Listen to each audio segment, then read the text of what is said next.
Welcome to Season 4 of AIHA's podcast series, The Healthy Workplaces Show, where we explore timely and informative topics about occupational and environmental health and safety to help you improve your workplace. I'm your host, Alejandro Castillo. Today, I have the pleasure of speaking with award-winning industrial hygienist, Carter Ficklen. Carter is a graduate of Old Dominion University in Norfolk, Virginia. He works as a program manager for Mission Technology JV, where he manages contracts to provide safety, industrial hygiene, risk management, quality assurance, and construction management consulting services for NASA. In 2009, Carter earned AIHA's Kuznets Award, which recognizes industrial hygienists under 40 who provided the highest standards of health and safety protection for employees while showing promise of leadership in the profession. In 2021, Carter received AIHA's Distinguished Service Award for contributing to the advancement of industrial hygiene. Many of you who have studied or are studying for the CIHA exam will recognize Carter as the author and editor of one of AIHA's best-selling publications. In fact, the 2024 bestseller, The Industrial Hygiene Reference and Study Guide, 4th edition. Today we're here to talk about Carter's career, his advice to the future generations of OEHS professionals, and why our listeners should attend AIHA Connect 2025. Carter, thank you for joining us today. Thanks, Alejandro. Appreciate you having me today. Excited to kick off this season of the podcast. Carter, you have an impressive career in OEHS. What inspired you to enter this field? So my story is a little different than most. Most people in this profession sort of fall into it or come across it. Most people when they're in middle school don't know what industrial hygiene is. I was a little different. So when I was a kid, my dad's career was radiation safety or health physics. And then he managed a group where there were some industrial hygienists.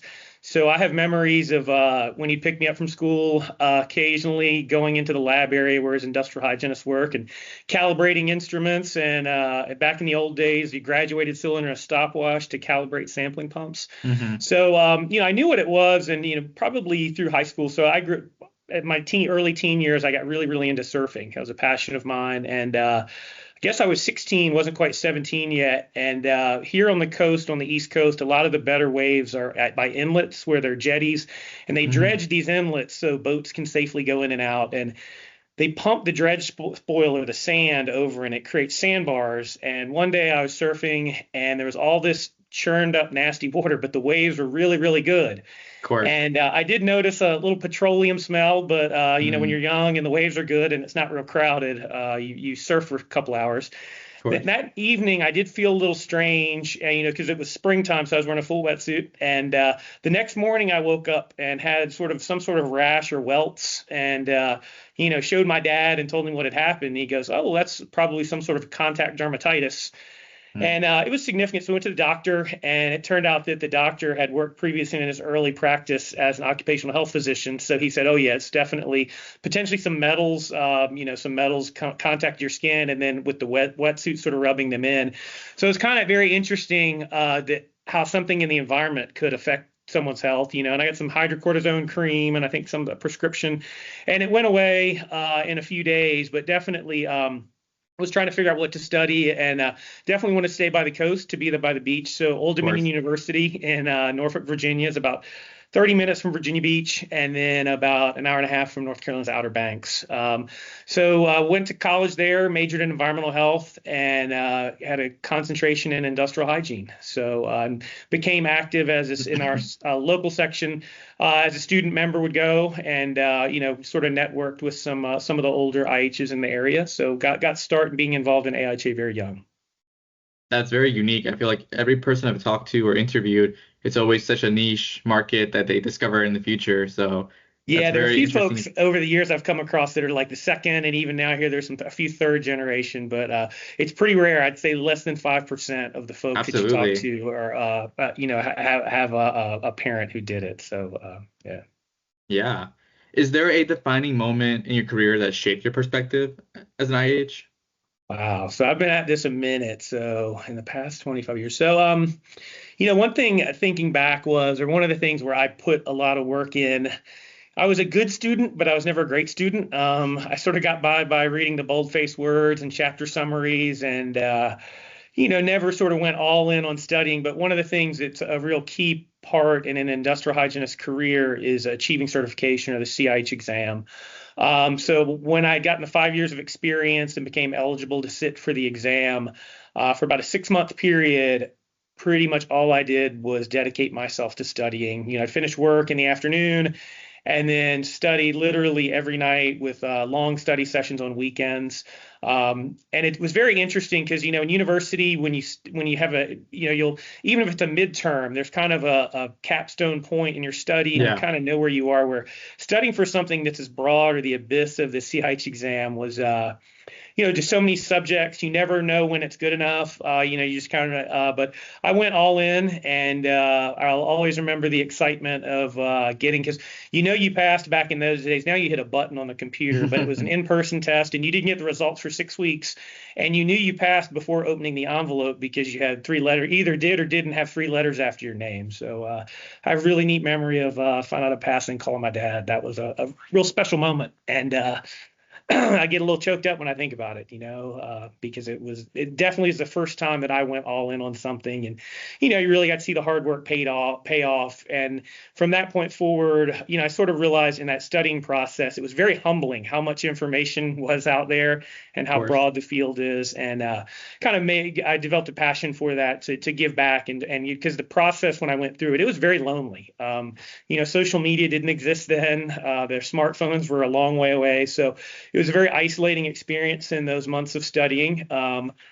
And I wouldn't change it, but it was, I think there's a better pathway. And I think it's really neat to see how the younger generation can sort of get linked together through different social networking, through AIHA or different pieces like that. So, transitioning a little bit to your career, have you faced any significant challenges along your career path, and how'd you overcome them? Let's see. So, I was a practicing hygienist for a number of years. I got certified, and then I guess a few years after that, I had an opportunity to sort of leapfrog a few levels and take a leadership role where I wasn't just doing industrial hygiene. I was doing safety, system safety,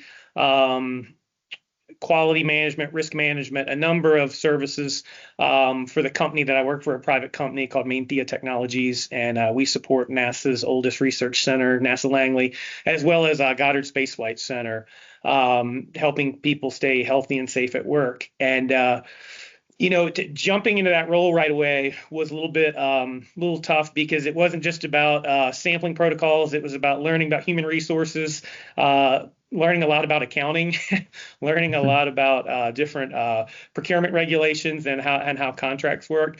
And I think it was always great to have people to ask or to reach out to for help with those things. But yeah, I think that was a big challenge when it was, and I think that happens with a lot of people as they get successful earlier in their hygiene career. Hygiene is sort of a niche where it is a broad within itself, but there's a whole spectrum of EHS and environment, health, and safety. Absolutely. And in many cases, organizations will do quality or security as a part of that, that effort, whether it's in private or government. Before you became a best-selling author in the OEHS field, what motivated you to write about IH? So interesting story is that when I was studying for the exam back in 2002, the very first edition of the Industrial Hygiene Reference and Study Guide came out, and it was thin. And, after carrying around like big clunky, like the big giant white book, affectionately referred to as the white elephant, these giant books and references, it was probably midway through my study, like right around this time, because I sat for the exam in June of 2002. And, getting this one tight little package that you could kind of go through and have a lot of information, kind of like the Cliff Notes. And I noticed there was a guy, Alan Flieger and Dean Lilliquist, that wrote it, and it was real helpful for me. And then fast forward a few years later, I was at the AIHA conference in Atlanta and was in a meeting, and I guess I was a local section president and the local sections council meeting, and I see a guy's name badge and it said Alan Flieger. I'm like, hey, are you the guy that wrote the book? And it was very interesting because at least I had the perception that was wrong, that people that wrote books were much older or later in their careers, and maybe didn't but didn't look like Alan, because Alan was just a younger, fun guy. And we hit it off and became active on a number of AIHA projects. And then he kind of mentioned it, about doing an update, because there have been a couple minor updates, and I believe it was in 2018 at the conference in Philadelphia. He said, hey, let's go out to lunch. I want to take you out to lunch. I want to talk to you about something. And he said, hey, I want to turn this over to somebody who's very aware of what's going on with the CIH exam process.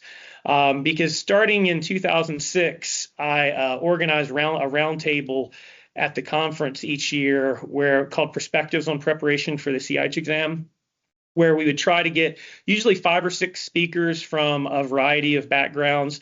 So really for diverse speakers to try to talk about their experience, what worked for them, what didn't. We'd also get people because a lot of times people don't pass the first try on the CIH exam. So there are some people that are very open and willing to talk about how, that process of how you pick the pieces up, because it's pretty common to put in a lot of effort and studying. And then if you don't pass, it's obviously very frustrating.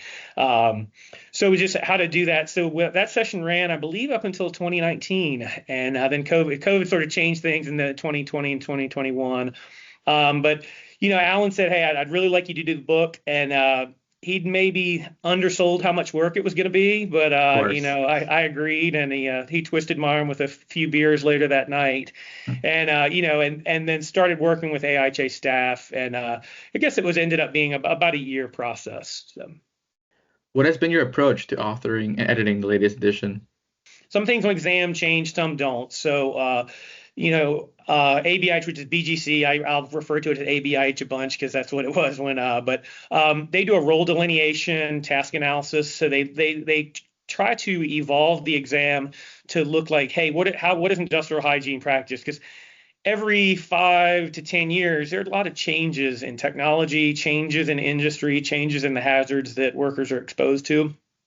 So just being cognizant of that, where things had evolved there. I had a pretty good pulse on how had the exam and how it had changed, how the formula sheets changed. And also, the exam, typically they'll be your core base topics, ventilation, toxicology, but then there are new pieces, the way we do exposure assessment now, and some of the modern techniques that we use that weren't around 20 years ago when I was sitting for the exam. So just tried to go through and just kind of assess, what chapters were there.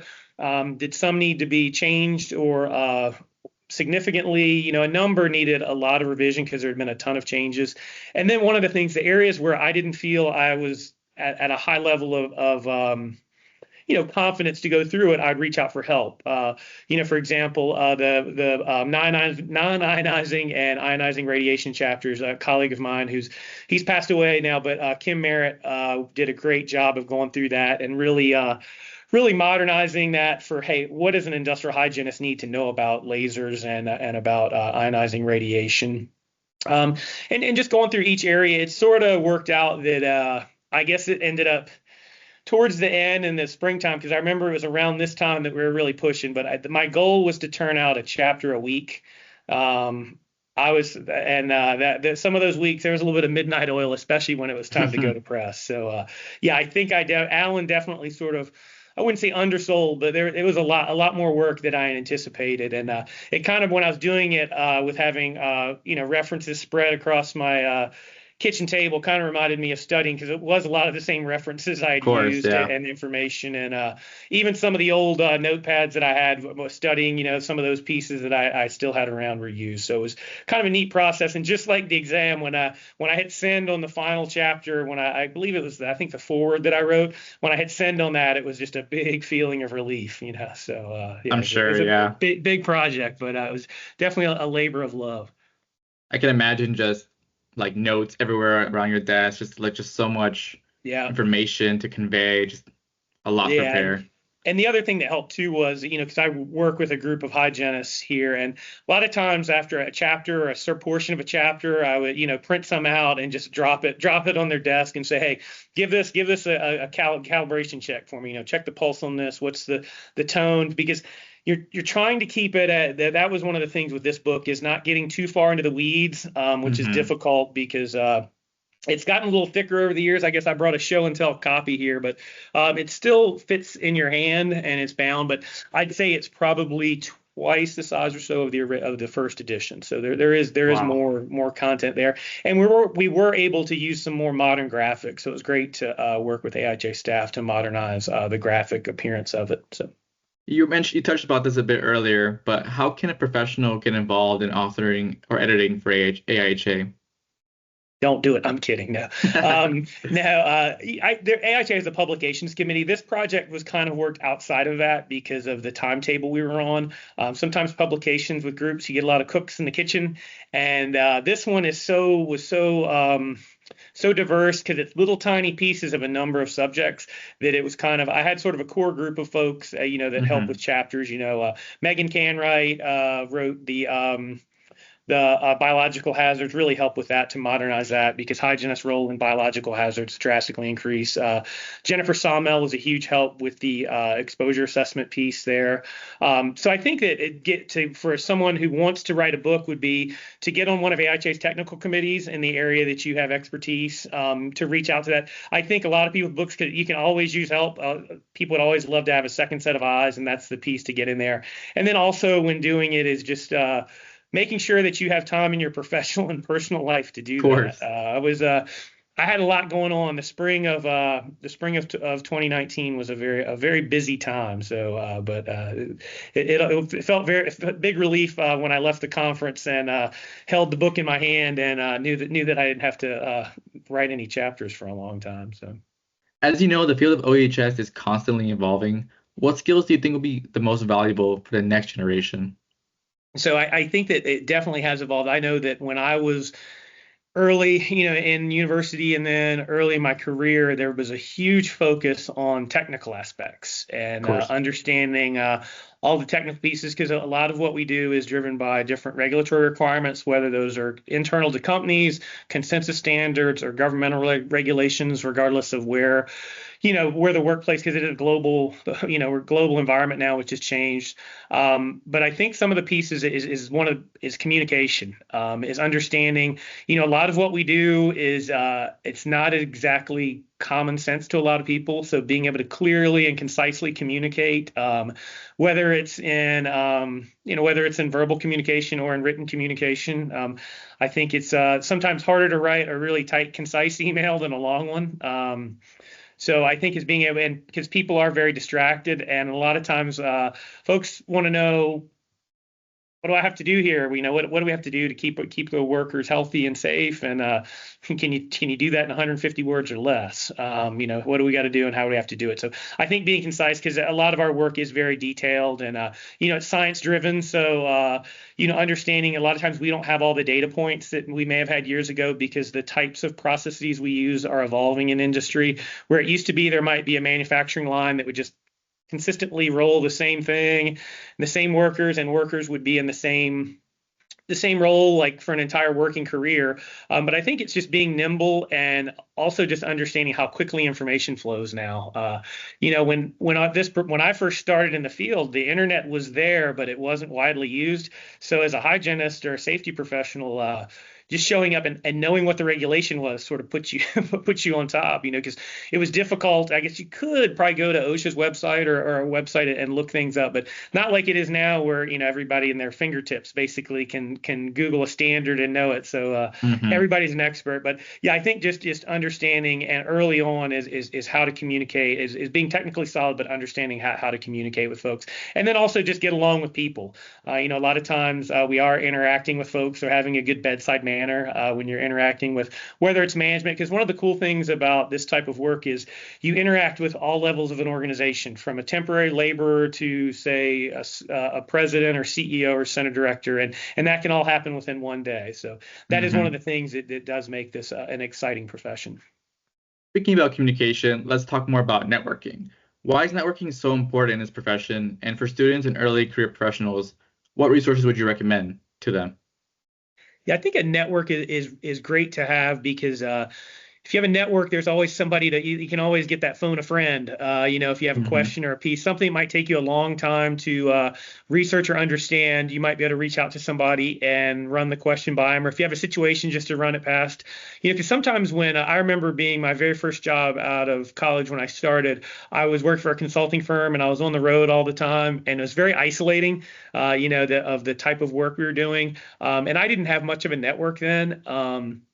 So as I grew in my career and built a network with other hygienists in the U.S. at first and now around the world. I think it's a really neat way to just learn more and understand. And also, like the work we do can be frustrating. It's not it can be tough sometimes. So it's nice to just have somebody that gets it, because significant others may not really want to hear about some of the things we do, because sometimes I guess the term's geek speak of it. So it's nice to Yeah. have to kind of be able to vent with your people a little bit, just to have folks to talk to. Because I think frustration, this type of work, it's rewarding, but it can be frustrating. And I think that's something that's a real thing. And having a network is a real key thing there. And also networking really helps from a technical perspective. AIHA has resources like Catalyst. There are groups on LinkedIn that you can become a part of, and just to learn things about what's going on. Sometimes you learn more by reading these questions, or and it kind of, well, it might, even if you're not dealing with that exposure, that issue, it might trigger something where you just remember it down the road. It's a great way. And then also that's a great way for folks that are looking to study the exam, is those type of things, because the things that a lot of times appear on exams are the things that people are struggling with, or the exposures that are Hmm. going on there. So I think staying current with what's going on, because media is a little different now. I know we still get the center, the AIHA members still get the center just in the mail each month. So one of the only print publications I still get. But it is neat to have that, because that used to be a huge piece there. But I think it's finding a network that works for you. And as well as I mentioned before, AIHA local sections are a great way. It's a real low cost, entry point in, and a lot of the sections are very excited to welcome in young people and help them grow their careers. So I will be attending AIHA Connect this year. Why do you think it's a good idea for others to attend AIHA Connect? Yeah, it's neat because it's there's so many people there. There's a lot of great technical information to get. The different sessions on areas that may impact your some challenges you're going through, or some areas that your employer is looking to understand better, to protect workers. There are also a lot of really neat opportunities to network and meet people in the profession. I've been very fortunate to meet friends from all over the world. I went to the conference for the first time in 1996 when it was in Washington, D.C. as a student. And the resources for students back in those days were a little different. There wasn't a whole lot going on there. So I didn't really talk to a whole lot of people. Where now there are a lot of really exciting opportunities that for students to interact and, break the ice. For some, it'll be their first time attending in some of the pieces. And, an interesting thing with me is I wasn't much of I ran casually, but I guess back in the conference in 2004 was the first time that I ran a timed race for the AIHA, the Foundation Fun Run each year. And little did I know that I'd end up getting really, really into running, and 25 marathons and probably 30 ultra marathons later. So it is neat to just I've met many great running friends just by meeting them at the run over the years. It's a neat way to get up early in the morning. And I think it's a great to see things in person, and then also is a lot of our shopping for instruments or the equipment we use is done online, where it used to be that a sales rep used to go by and then they'd open up their trunk with all these things. But that doesn't happen nearly as much as it used to. But it is great to go and talk to the different vendors there.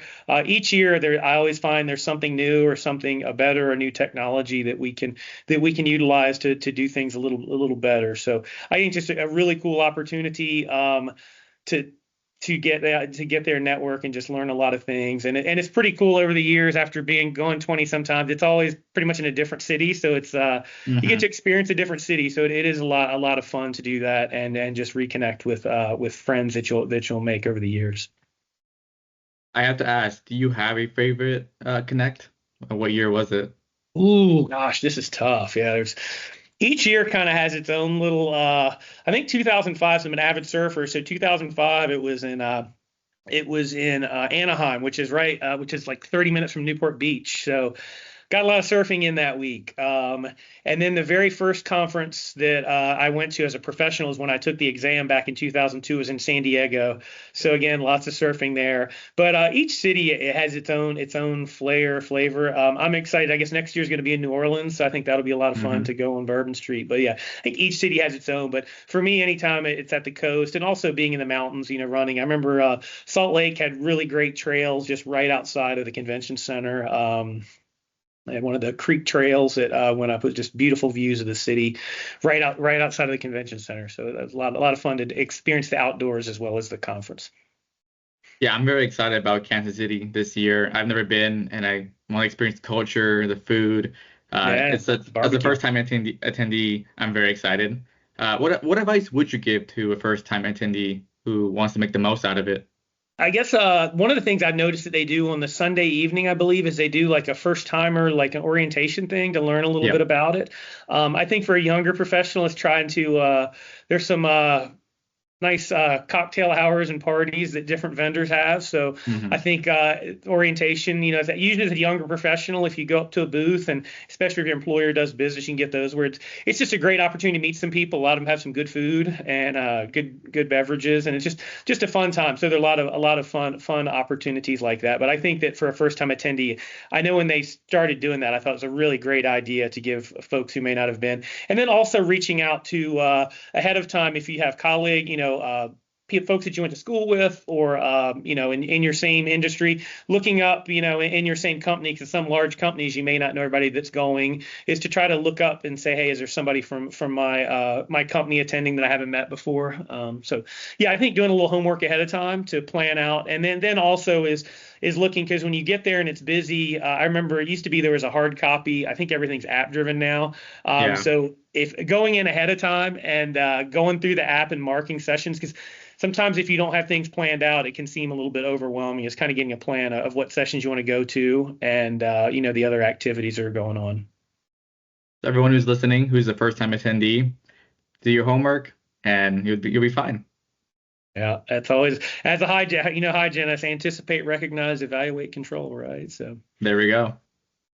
And I do want to mention to everybody who attends Connect 2025 that we'll have a special promotion. It'll be 25% off the Industrial Hygiene Reference and Study Guide 4th edition book.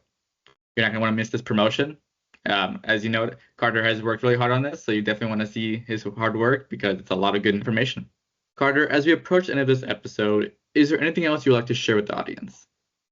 yeah, I think finding this profession is it's neat. Because it is sort of a niche, and it's you get that look when you tell people you're an industrial hygienist, they kind of glaze over, and then occasionally ask, do you clean buildings, do you clean teeth? And and then everybody's kind of got their elevator speech. My lightest one is I keep people I do my best to keep people healthy and safe at work. And then sometimes if they glaze over that one, I'll be like, I do OSHA stuff, and they go, oh, OSHA. But I think it's everybody has a story about how they got into this profession. It's not one that most, that it's not like getting a degree in mechanical engineering. And I think it's important to, as you get into the workplace, is finding a place to work where you're passionate about it, you're excited to go to work. And just understanding that a lot of what we do is we enable technology, because a lot of the substances that we use are very toxic and hazardous, but pretty much any substance can be worked with safely with the appropriate planning and controls ahead of time.